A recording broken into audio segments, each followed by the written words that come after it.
عورت موم ہے یا پتھر، اس کا فیصلہ وہ خود کرتی ہے۔ کسی اور کو اسے موم یا پتھر کا خطاب دینے کا حق نہیں ہوتا۔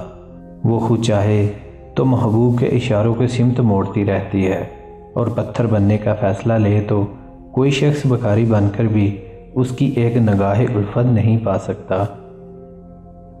بہترین مرد وہ ہے جو دیر سے ناراض ہو اور جلدی راضی ہو جائے۔ مطلب پورا ہوتے ہی محبتیں منہ پر مار دی جاتی ہیں۔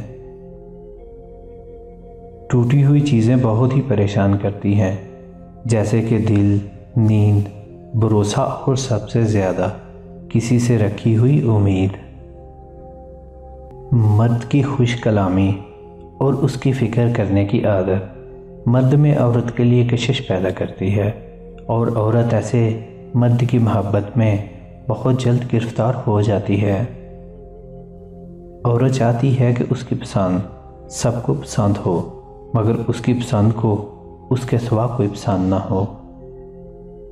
عورتیں اپنا فیصلہ خود نہیں لے سکتی۔ عورت اپنے لیے پسند کا ماحول نہیں بنا سکتے۔ عورت خود کو بے گناہ ثابت نہیں کر سکتی، سوائے اللہ پر معاملہ چھوڑنے کے۔ عورت کسی کام میں ماہر ہو یا نہ ہو، لیکن اندھا اعتماد کرنے میں بے حد ماہر ہوتی ہیں۔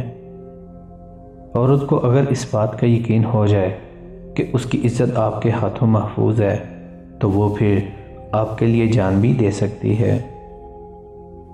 لہجے اور الفاظ کی خوبصورتی وہ خصوصیات ہیں جو آپ کو اندیکھے انسان کا دیوانہ بنا دیتی ہیں۔